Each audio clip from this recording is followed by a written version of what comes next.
Hello बच्चों, आज मैं बात कर रहा हूँ ऑप्टिक्स की। 12th का ऑप्टिक्स, जिसको हम लोग बोलते क्या है, लाइट बोलते हैं। ऑप्टिक्स में दो चीज़ें पढ़नी है। एनसीईआरटी में आपको दो चैप्टर में दिया हुआ है।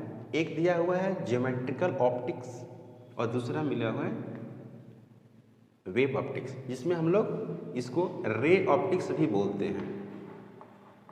रे ऑप्टिक्स के नाम से भी इसको हम लोग जानते हैं। तो ज्योमेट्रिकल ऑप्टिक्स हम लोग पढ़ेंगे पहले और उसके बाद पढ़ेंगे वेव ऑप्टिक्स। तो ज्योमेट्रिकल ऑप्टिक्स में study about reflection and refraction of light. इसमें हम लोग पढ़ते हैं रिफ्लेक्शन और रिफ्रैक्शन के बारे में और concept of object image in mirror and lenses. Lens के अलावा इसमें हम लोग पढ़ेंगे प्रिज्म को भी बात करते हैं। ओके, तो ज्योमेट्रिकल ऑप्टिक्स को हम लोग सबसे पहले स्टार्ट करते हैं। अगर मैं लाइट की बेसिक कंसेप्ट की बात करूं तो light forms of energy electromagnetic waves. Light form of energy electromagnetic waves moves in a straight line transverse in nature. Light क्या है? ट्रांसवर्स इन नेचर है। स्पीड ऑफ लाइट 3 × 10⁸ मीटर पर second in vacuum, यानी c = 3 × 10⁸ metre पर second. μ0 option 0, μ0 बटे 4π × 4π option 0 10⁻⁻7 × 1/9 × 10⁹। इसका value आपने electrostatics में पढ़ा, इसकी वैल्यू कहाँ पढ़ा आपने? मैग्नेटिज्म में।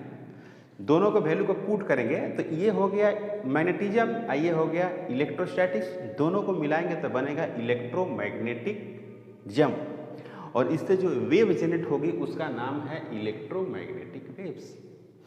तो यहाँ पर लिख सकते हैं μ0 ऑप्शन 1/4π 10⁹ × 10⁻7। इसको लिख सकते हैं μ0 ऑप्शन 1/9 × 10⁻16, μ0 ऑप्शन 1/3 × 10⁸ उसका स्क्वायर, μ0 ऑप्शन 1/c²। तो c = 1/√μ0 ऑप्शन c मीडियम। तो मीडियम में ये वाली वैल्यू होगी, और म्यू बराबर होता है μ0 μr, और ऑप्शन का वैल्यू होता है ऑप्शन 0 ऑप्शन r। तो c मीडियम का जो वैल्यूज होगी आपको वो कैसा हो जाएगी? c और डिवाइडेड बटे √μr, और क्या होगा? Option r। c अगर हम मीडियम की बात करेंगे तो क्लियर है। अब यहाँ पे जरा समझिएगा, यहाँ पर मैंने लिखा है कि जो म्यू होता है वो μ0 और μr होता है। ऑप्शन जो होता है वो होता है ऑप्शन 0 और ऑप्शन r होता है। इसका वैल्यू मैंने लिखा है। ओके, तो यहाँ पर c जो मीडियम आया है वो c डिवाइडेड बटे n होता है, n। अब ये n क्या है? n को पढ़ते हैं हम लोग रिफ्रैक्टिव इंडेक्स। रिफ्रैक्टिव इंडेक्स इसका नाम है। क्लियर? यहाँ तक तो कोई डाउट नहीं है। ओके, अब हम बात करते हैं सबसे पहले का बेसिक वर्ड से इस्तेमाल करते हैं, एकदम बेसिक से। बेसिक में आप लोगों ने जो पढ़ा होगा 10th वगैरह में, है ना, कि रिफ्लेक्शन रिफ्रैक्शन इस सब की बातें किया होगा। तो हम शुरू से करते हैं क्या कि रिफ्लेक्शन की बात करते हैं ना। रिफ्लेक्शन रिफ्लेक्शन तो किसकी रिफ्लेक्शन? लाइट की रिफ्लेक्शन, समझिएगा, रिफ्लेक्शन ऑफ लाइट, है ना। तो ये क्या होता है कि यह एक फेनोमेनन है, फेनोमेनन, है ना, phenomenon of bounce back in same medium, in same medium, same medium when strike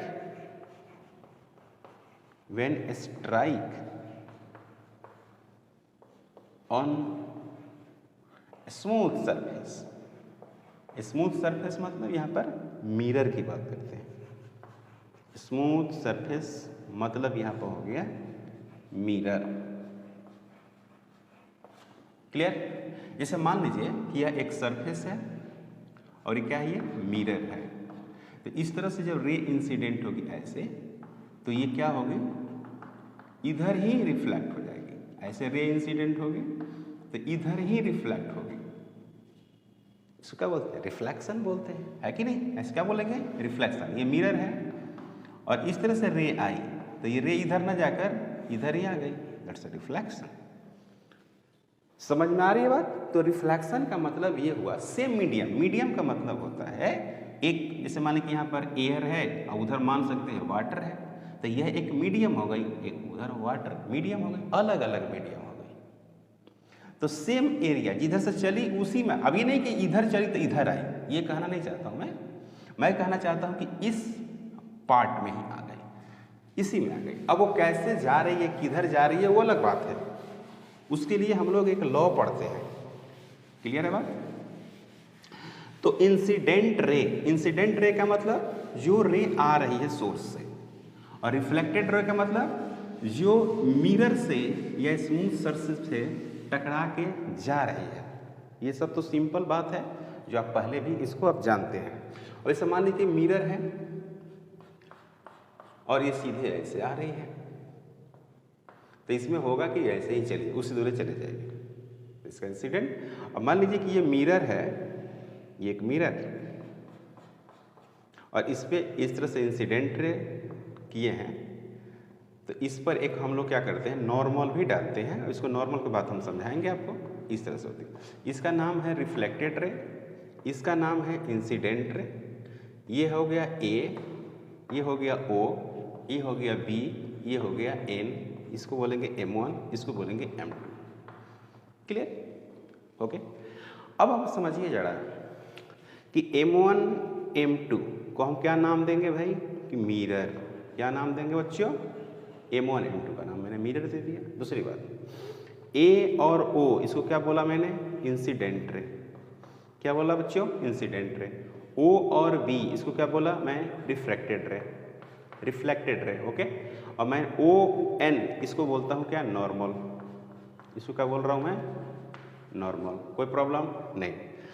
O जो है O पॉइंट ऑफ इंसिडेंट है, पॉइंट ऑफ इंसिडेंट, जहाँ पे वो रे आके टकरा रही है, पॉइंट ऑफ इंसिडेंट। ओके। इसमें हम लोग पढ़ते हैं लॉ ऑफ रिफ्लेक्शन। बड़ा सिंपल है, लॉ ऑफ रिफ्लेक्शन बड़ा इंपॉर्टेंट है। लॉ ऑफ रिफ्लेक्शन जरा समझिएगा। लॉ ऑफ रिफ्लेक्शन पहला है इसमें कि incident ray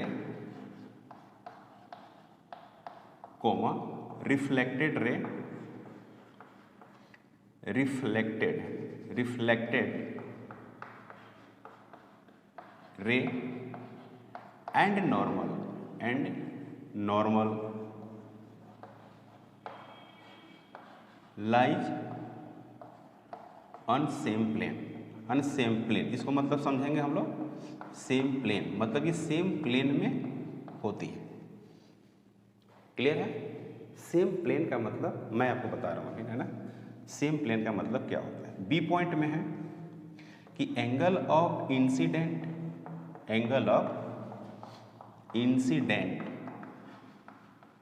coma angle of reflection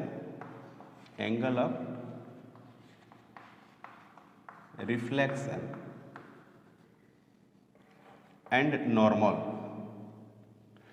angle of incident and angle of reflection is same. यही लॉ है ना। बहुत सिंपल लॉ है। लाइट का सबसे पहला लॉ और काफ़ी सिंपल लॉ है। इसमें कोई कठिनाई नहीं है, इसमें कोई प्रॉब्लम नहीं है। ठीक है। तो मैं क्या कर रहा हूँ, यहाँ पर एक मिरर ले रहा हूँ। ये एक मिरर है, इधर पॉलिश किया हुआ है। यहाँ पर एक रे को इंसिडेंट कर रहा हूँ मैं। पहली बात, इसको तो आप जैसे चाहेंगे कर सकते हैं, ऐसे कर सकते हैं, ऐसे कर सकते हैं, ऐसे कर सकते हैं, ऐसे कर सकते हैं, कैसे भी कर सकते हैं। अब इसके बाद की जो बात आती है, यहाँ पर लिखा हुआ है कि इंसिडेंट रे। तो जैसे मान लीजिए कि इधर क्या है, इधर मान लेते हैं हम, इधर मान लेते हैं क्या? x हुआ, और इधर क्या हो गया बच्चों? y हुआ। तो इसी में अगर हम इसको x माने और इसको क्या मान लें? y मान लें, तो इधर x हुआ, इधर क्या हो गया y हुआ।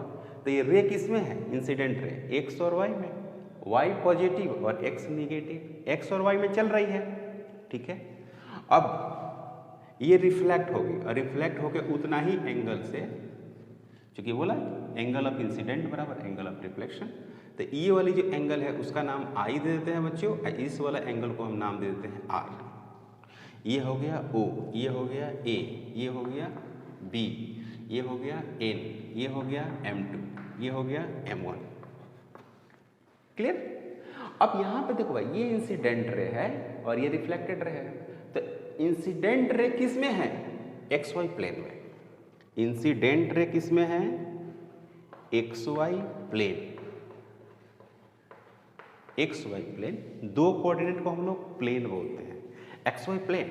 और रिफ्लेक्टेड रे किस में है, XY प्लेन, XY प्लेन में है।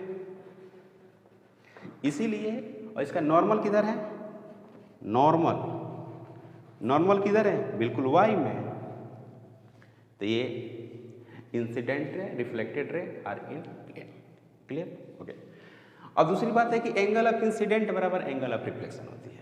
तो ये तो बहुत बड़ी बात है कि एंगल ऑफ इंसिडेंट, इसमें होता है कि एनर्जी लॉस नहीं होती है। तो आप कोलिजन में भी पढ़े हैं कि जितना डिग्री से इंसिडेंट उतना डिग्री से क्या होती है, रिफ्लेक्ट होती है। लॉ, दिस इज लॉ कहने का मतलब इसका बहुत सारे कंडीशन है कि इधर से सेम मीडियम, इधर भी क्या है, सेम मीडियम। अगर ये मीडियम अलग होता तो जाहिर सी बात है कि ऐसा नहीं चलता, कुछ मुड़ के चलता है, एनर्जी को लॉस करता है। तो ये एक लॉ है ना, और बहुत बड़ी लॉ नहीं है। अभी चाहो कि इसका प्रूफ करो, है ना, तो इसकी प्रूफ यहाँ पर नहीं है। तो एंगल ऑफ इंसिडेंट बराबर एंगल ऑफ रिफ्लेक्शन, ये बात आ गई। यानी कहने का मतलब कि angle of incident is equal to angle of क्या है, रिफ्लेक्शन है।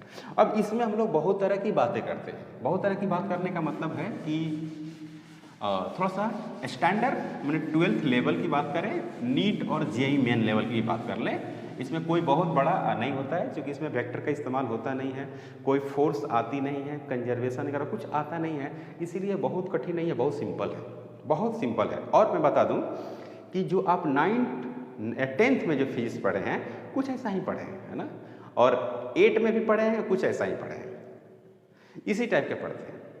तो इसको पढ़ते हुए आ रहे हैं। बाकी कोई जो फिजिक्स है, बहुत सारी फिजिक्स में आप शुरू से नहीं पढ़ते हुए आ रहे हैं, तो ये बिल्कुल नई चीज़ नहीं आपके लिए है और बहुत कठिन नहीं है, ये इतना समझ लीजिए। अब क्या करते हैं, इसको जो एक्सिस है, एक्सिस, तो इसको नॉर्मल में तो कोई दिक्कत नहीं है। नॉर्मल का मतलब क्या होता है, परपेंडिकुलर। थोड़ा सा बात मैं कर रहा हूँ यहाँ पर। नॉर्मल का मतलब होता है बच्चों परपेंडिकुलर, नॉर्मल यानी परपेंडिकुलर।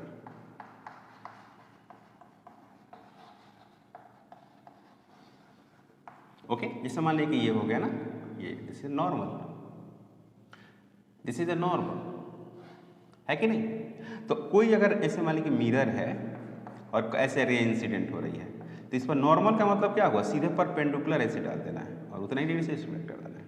इससे क्या पता होगा ना कि ये लाइन, इसके एंगल पता चल जाएगा, तो इसका पता चल जाएगा, क्योंकि लॉ हमने पढ़ा है कि ये एंगल सेम है। तो हम लोग बहुत सारी बातें कर सकते हैं। क्लियर। और माने कि कोई ऐसे मिरर हो, ऐसे मिरर हो, ऐसा मिरर होता है, ऐसे कोई रे इंसिडेंट कर रहे हैं, तो सबसे पहले क्या कीजिए, इस पर टेंजेंट कीजिए। देखो टेंजेंट खींच दिया मैंने, क्या खींच दिया बच्चों, टेंजेंट। और इस पे क्या होगा, टेंजेंट पर एक लाइन ऐसे ड्रॉ कर दो जो सीधा परपेंडिकुलर हो, है ना, तो ऐसे परपेंडिकुलर हो गया। तो जितना डी से इंसिडेंट उतना से परपेंडिकुलर। मान लीजिए कि इस तरह का है, ऐसे ऐसे ऐसे बन गया, कोई दिक्कत नहीं है।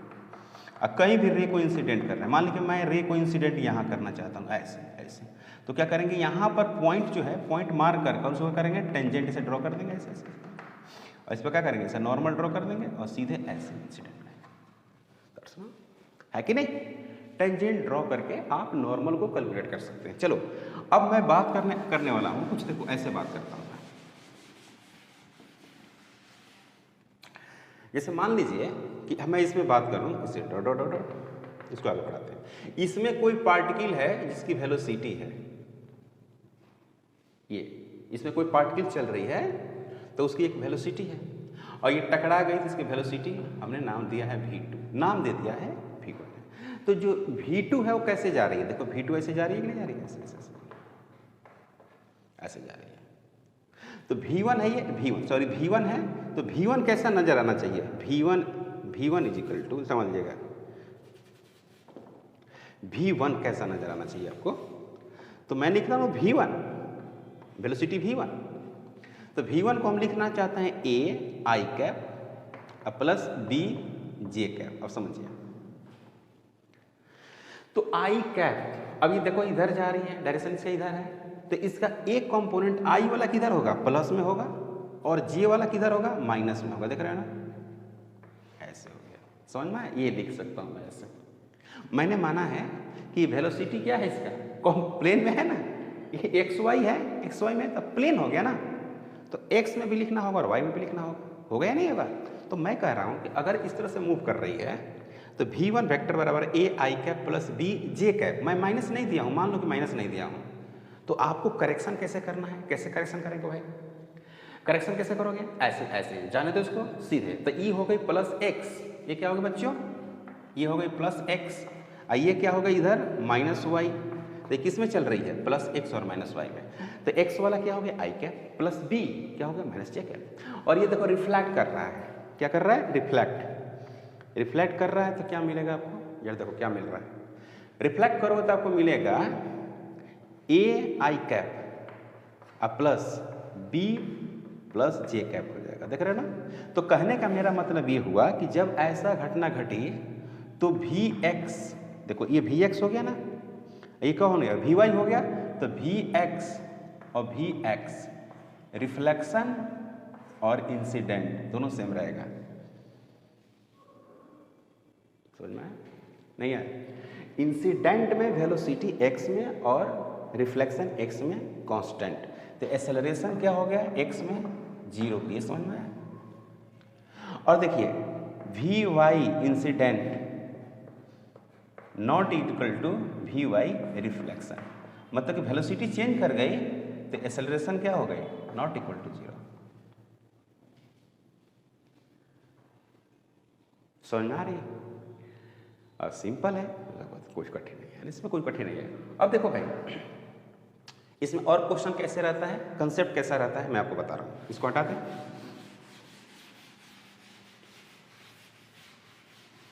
अब इसको मैं हटाता हूं तो देखो क्या लिख रहा हूं। अगर कुछ बोलता है कि ये दोनों जो एंगल है दोनों एक दूसरे पर क्या है? परपेंडिकुलर है। दोनों एक दूसरे पर क्या है? परपेंडिकुलर। तो जैसे पूछता है कि इंसिडेंट रे परपेंडिकुलर ऑन रिफ्लेक्टेड रे, तो कैसे लिख सकते हैं? I plus R is equal to 90 degree. तो आई और आर दोनों क्या है? बराबर है। तो बराबर है तो क्या लिखेंगे? Theta plus theta is equal to 90 degree, is equal to क्या लिखेंगे बच्चों? 90 डिग्री। आगे लिखेंगे two theta equal to 90 degree, यानी theta is equal to 90 degree divided by 2, theta is equal to 45 degree, यानी angle of incident is equal to angle of reflection is equal to कितना? 45 degree. This is important है ना? Angle of incident बराबर angle of reflection, तो theta is equal to कितनी हो गई? 45 degree. Coat out? यहाँ तक कोट आउट नहीं? ओके। अब क्या करते हैं, यहाँ पर इसको हटाते हैं। अब मैं बात करता हूँ एंगल ऑफ डेविएशन, जहाँ से क्वेश्चन काफ़ी इंपॉर्टेंट क्वेश्चन हम लोग बना सकते हैं। ओके, तो angle of deviation, angle of deviation, angle of deviation, और इसका सिंबल डेल देते हैं। ये क्या लिखेंगे बच्चों? इसको लिखेंगे angle between incident ray and reflected ray. Incident ray and reflected ray को क्या बोलते हैं? एंगल ऑफ डेविएशन बोलते हैं। तो जैसे मान लीजिए कि ये हो गया आपको एक प्लेन मिरर, ये हो गई आपको इंसिडेंट रे, यहाँ पर हो गई आपको नॉर्मल, और ये हो गई आपको रिफ्लेक्टेड रे। ओके, ये हो गई आई, ये भी हो गई क्या? ये आर, ये नॉर्मल है, ये ए है, ये ओ है, ये बी है। ओके, ये रिफ्लेक्टेड रे है, ये इंसिडेंट रे है। इसी को इस तरह से इसी को क्या करते हैं, आगे की तरफ बढ़ाते हैं ऐसे ऐसे। ये कौन हो गई, इंसिडेंट रे हो गई, और ये हो गई एंगल ऑफ डेविएशन। चौंकना नहीं है। अब आप ये सोचते होंगे कि भाई ये होना चाहिए ना एंगल, नहीं, ये पहला वेक्टर है, एक वेक्टर हो गया, इसका हेड कहाँ पर है, यहाँ पर है, और दूसरा वेक्टर का टेल कहाँ पर है, यहाँ पर है। तो कभी भी हेड और टेल के बीच एंगल नहीं बनता, इसीलिए मैंने क्या कर दिया, इसको आगे की तरफ शिफ्ट करा दिया। ये इंसिडेंट रे है, तो इसका जो टेल है यहाँ आ गया, और इसका जो हेड है इस लाइन का यहाँ आ गया, तो इसका टेल और इसका टेल मिल गया, फिर से एंगल डेवलप। समझ में आया? सिंपल बात है सर, बहुत बड़ी बात नहीं है, जानते हैं आप सब, है ना, कोई बहुत बड़ा बात नहीं है, इसमें चिल्लाने की कोई ज़रूरत नहीं है। अब देखो जरा, ये हमको कैलकुलेट करना है, ये पूरा कितना है 180, तो 180 degree is equal to del plus R plus I. यहाँ पर क्या बच्चों, आई और आर दोनों को आई मान लो चाहे आर मान लो, ठीक है ना। तो यहाँ पर क्या लिखेंगे, 180 डिग्री डेल प्लस 2i, तो del is equal to 180 minus 2i, या del is equal to pi minus 2i। Okay, 2i हो गया, क्लियर। 21 नहीं है, 2i है ना। For multiple deviation,